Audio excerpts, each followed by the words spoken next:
They united, sky covering Earth, and from their primal embrace, the first generation of powerful beings was born.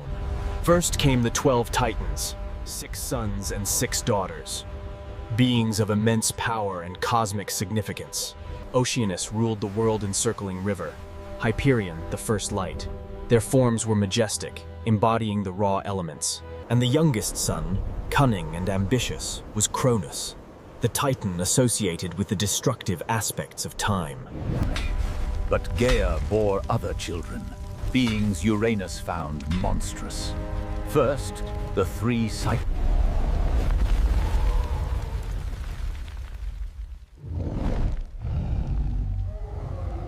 Uranus, the Sky Father, looked upon these powerful, grotesque children with hatred and fear.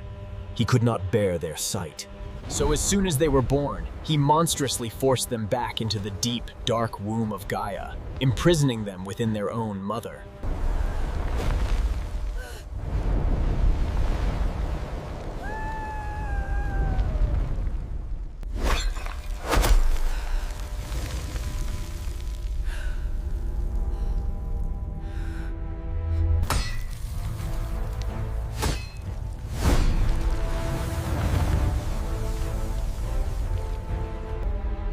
Your father has committed a wicked act.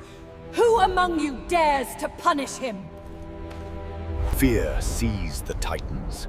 None dared to speak against their mighty father, Uranus. All except one. Mother, I will do it. I hold no love for our savage father. Gaia rejoiced. She gave Cronus the sickle and hid him in ambush. 4 of his brothers agreed to help hold their father down. Night falls. Uranus descends from the heavens, filled with desire, intending to lie. His 4 sons, Coeus, Crius, Hyperion, and Iapetus, leaped from their hiding place, and Cronus emerged, wielding the great gray sickle, its jagged edge gleaming in the darkness. With one terrible, swift motion, Cronus swung the atom.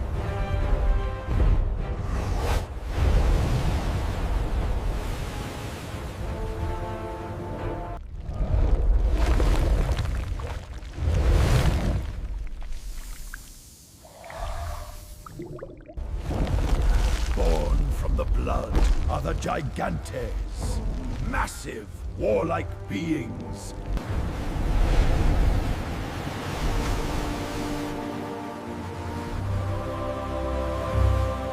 As you have overthrown me, you shall.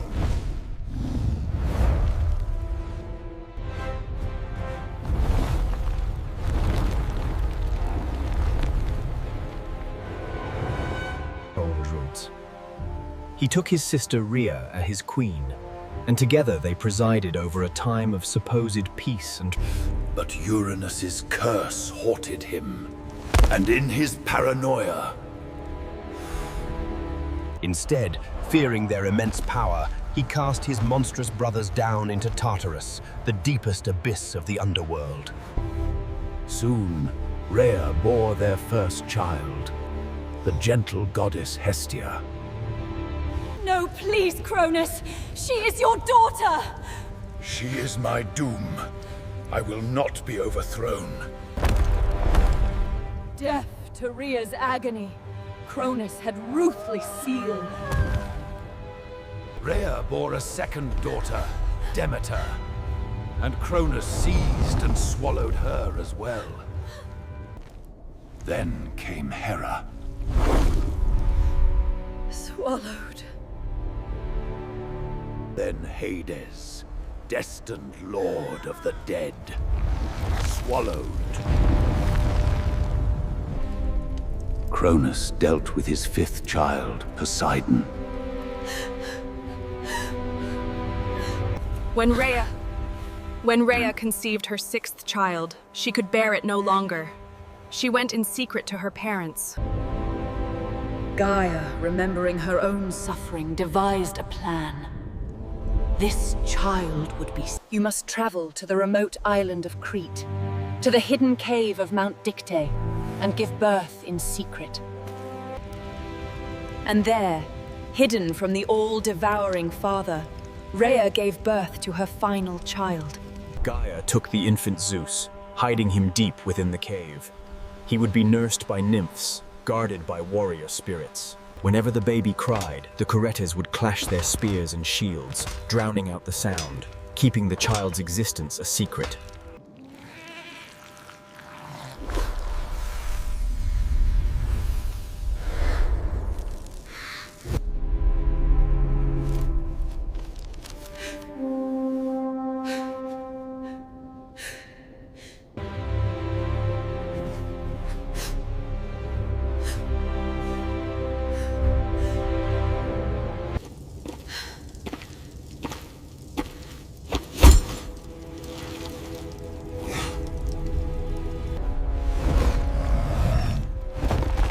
And without a second thought, he swallowed the whole. Rhea turned away, hiding her fierce, sorrowful triumph. And far away, hidden on Crete, Zeus grew. He grew strong. He learned the truth of his devoured brothers and sisters, and of his father's tyranny, and of his own destiny. The time for hiding was over. The young god was ready to emerge. He would free his siblings.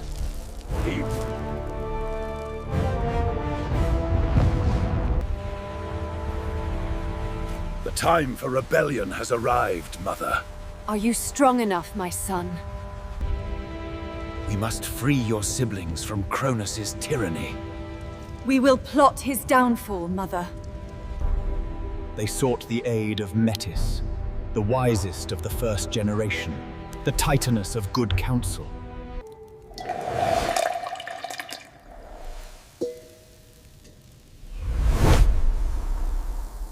A gift, my lord. Drink and become invincible. Invincible. Yes, this power shall be mine.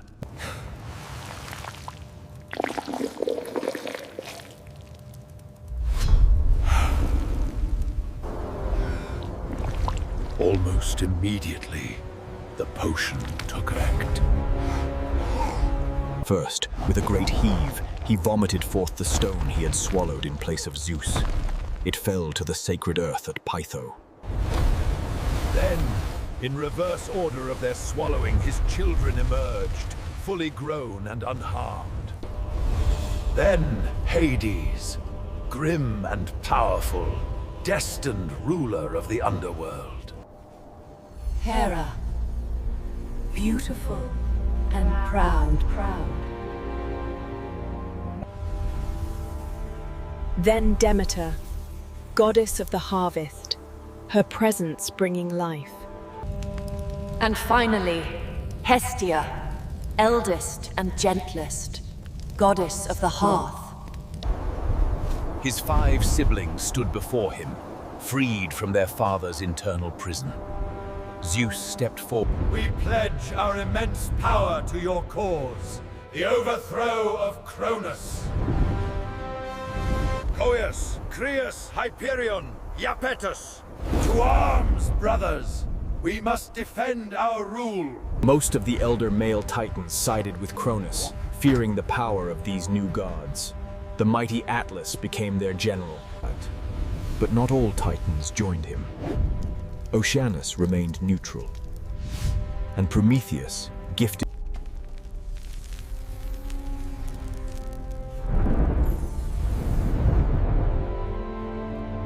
Zeus and his siblings established their fortress high upon Mount Olympus, its peaks piercing the heavens. Cronus and the elder Titans fortified their own base on the opposing peak, Mount Othrys.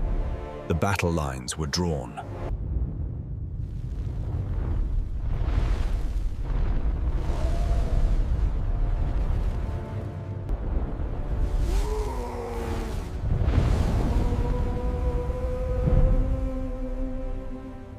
From Othrys, Cronus roared his defiance.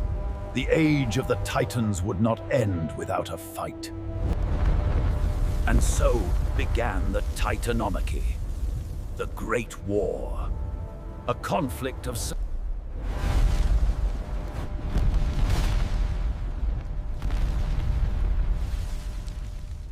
Poseidon struck the earth with his might, causing catastrophic earthquakes that swallowed Titans whole.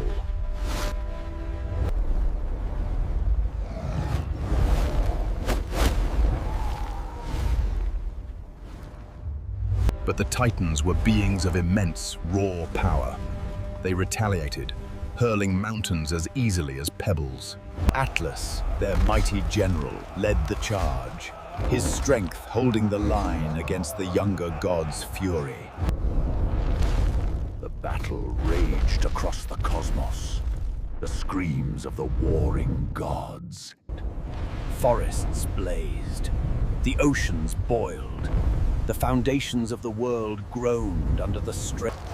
For 10 long, grueling years the war raged. 10 years of unending, devastating conflict. Despite the Olympians' power, they cannot gain a decisive advantage. The Titans' raw strength and endurance create a stalemate. Zeus knew they needed an edge, a power capable of breaking the deadlock, of shattering the Titans' resolve. Grandmother, they overwhelm us. We need the path to victory. The earth holds the secret, my child. Victory will only come when you free my other children from their prison. The Cyclopes, masters of the forge, and the Hecatoncheires, the 100-handed ones. Their power rivals your own. Zeus understood. To win the war for the heavens, A pit of utter darkness, surrounded by walls of bronze, as far... Zeus beguiled his perilous descent, journeying in darkness. There, he faced the monstrous jailer, Campe, a winged horror with the body of a woman and the tail of a scorpion. Zeus battled the beast, his lightning shattering the darkness, and slew the guardian of the pit. And there, in the deepest gloom, he found them. Join me! Fight against Cronus who imprisoned you, and you shall be free forever.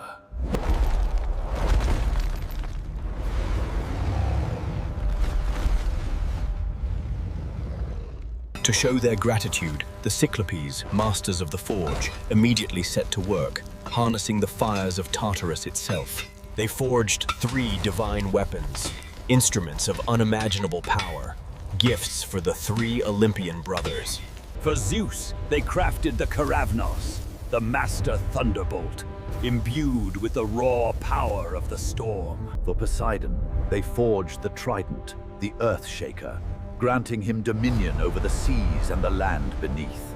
And for Hades, they crafted the Helm of Darkness, the cap of invisibility, allowing him to walk unseen among his foes.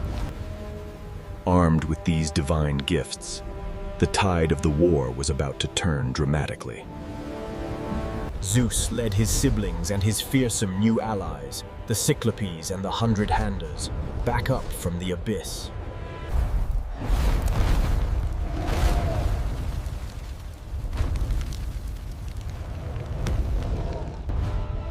Zeus unleashed the full fury of his thunderbolts. The sun struck the foundations of Othrys with his trident.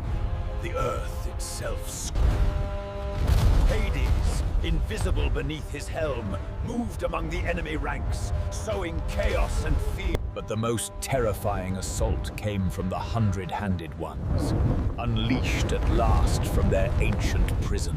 With their 300 arms working in unison, they uprooted mountains, seized colossal boulders.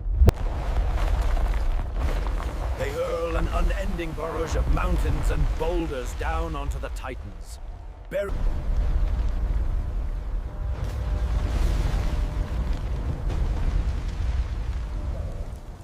Cronus roared, trying to rally his kin, but the combined onslaught was too much.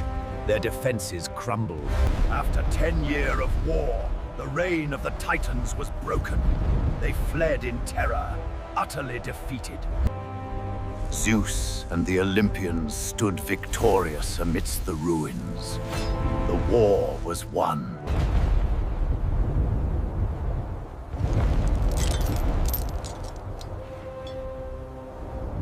And just as Cronus had imprisoned his brothers, Zeus cast his father and uncles down into the black pit of Tartarus. The 100-handed ones were set as their eternal jailers, ensuring the old gods would trouble the cosmos no more. But for the general, Atlas, a special torment was devised. He was condemned to stand at the edge of the world, forever holding aloft the great vault of the heavens upon his weary shoulders. His strength became his prison.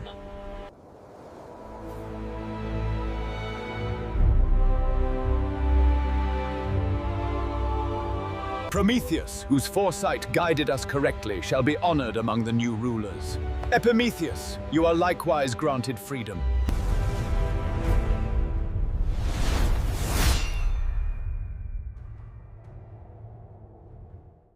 Not by combat, nor by birth order, but by drawing lots, ensuring a fair division of power. Zeus drew the longest lot, the vast heavens. Poseidon drew the second lot, the boundless seas, the wine-dark depths, and all the waters of... Hades draws the final lot, the dark, unseen realm of the underworld. The earth itself, Gaia, was left common to all, though Poseidon held the power to shake it. And so the new order was established. The reign of the Titans was over. The age of the Olympians had begun. The Olympians celebrated their hard-won victory on Mount Olympus, their power absolute, their reign eternal, or so they thought. But Gaia, the ancient Earth Mother, was not entirely pleased.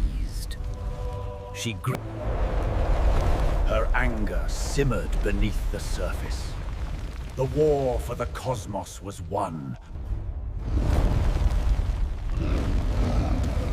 June forth noon's raid in Tartarus.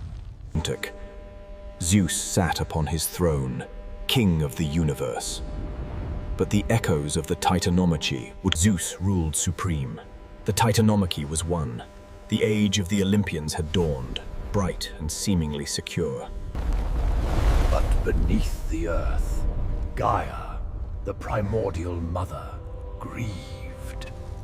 Fueled by ancient anger, she brought forth another brood, born from the blood of... They were colossal warriors, born in armor, their eyes burning with hatred for the new gods who had overthrown their kin. Avenge your brothers! Storm the heavens! Cast down these usurping Olympians!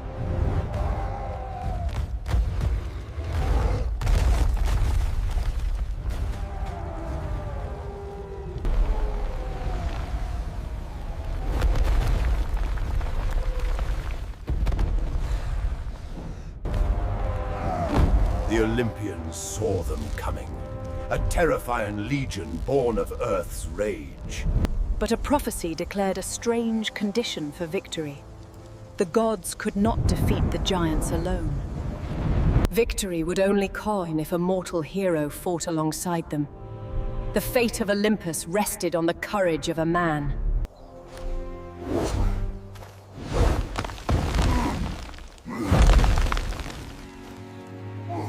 Heracles, ever ready for glory and battle, readily agreed to join the divine war.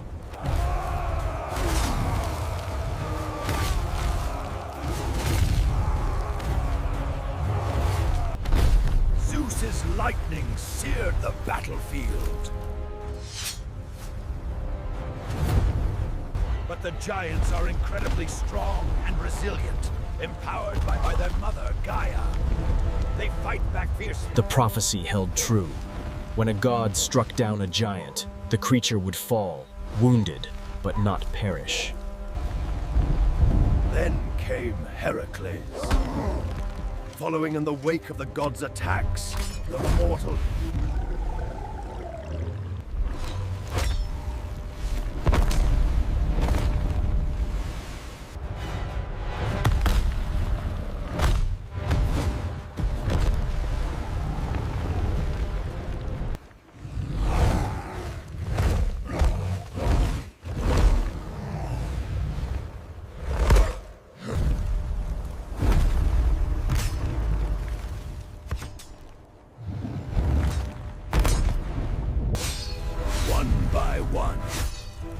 giants fell. The spells. The Titanomachy was over. The Olympians stood victorious, their reign cemented. Heracles was honored as savior of the gods. But Gaia's rage is not yet spent. She prepares her final, most terrifying child. Typhon, the ultimate threat. Deep in the Tartarus, Gaia Typhon, the father of all monsters. A creature so vast, his head brushed the stars.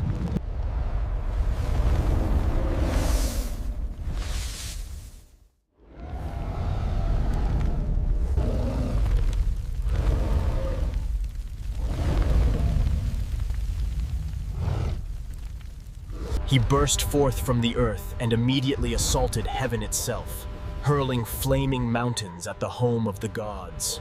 Look out! The sky is breaking! Run! Retreat! It's unstoppable! All except Zeus and Athena, the legends say, transformed themselves into animals and fled in terror down to Egypt. Poseidon became a fish.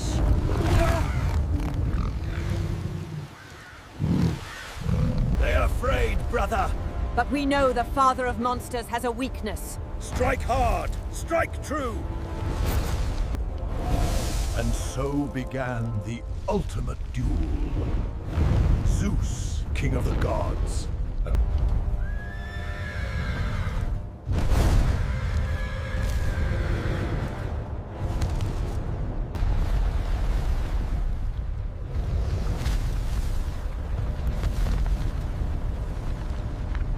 Zeus pressed his attack, his lightning searing the monster's 100 heads, wounding him grievously. Leaving the beast weakened, Zeus closed in, perhaps wielding the same adamant sickle that had unmanned Uranus. But Typhon was not defeated. The monster's viper coils snaked out, and Typhon disarmed him.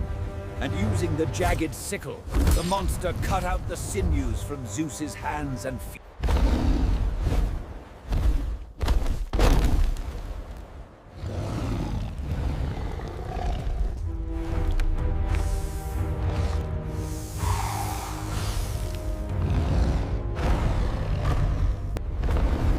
The cosmos holds its breath. The king of the gods is defeated. Typhon seems poised. Look here, Pan. If we use the western passage, we can bypass the guards. Yes, and the tunnels below lead directly to the...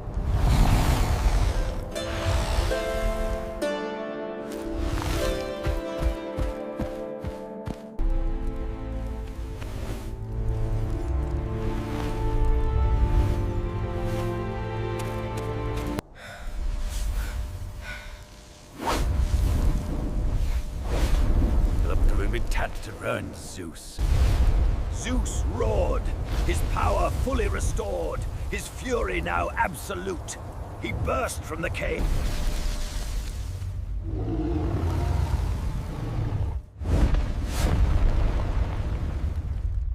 This time, Zeus held nothing back. He pursued relentlessly, unleashing the full. The earth screamed. The sky burned. Mountains melted like wax. The fates themselves intervened, tricking the wounded monster into eating poisonous fruits of a day that sapped his remaining strength.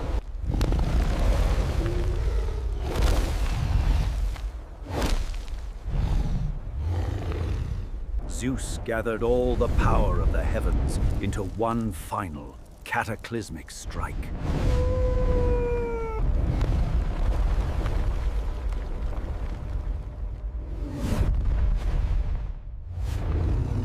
Typhon was crushed, buried alive beneath the colossal weight of the volcano, defeated. And to this day, the eruptions and tremors of Mount Etna are said to be the fiery...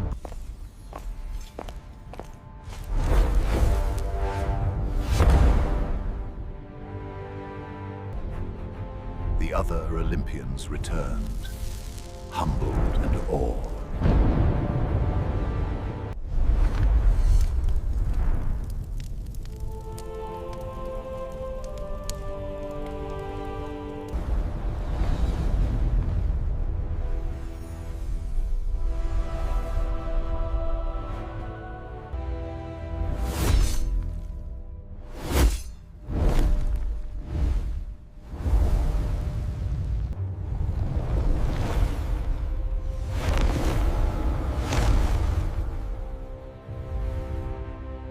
It is the story of a new order rising, led by intelligence and aided by gratitude, finally overcoming the brute, stagnant force of the past generation.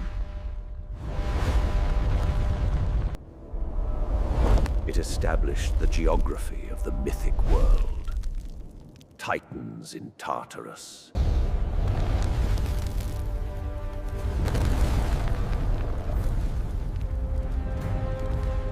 Zeus's victory brought stability, but it was a stability born of immense violence and eternal vigilance. The legacy of the war. It set the stage for all the myths and Olympian gods and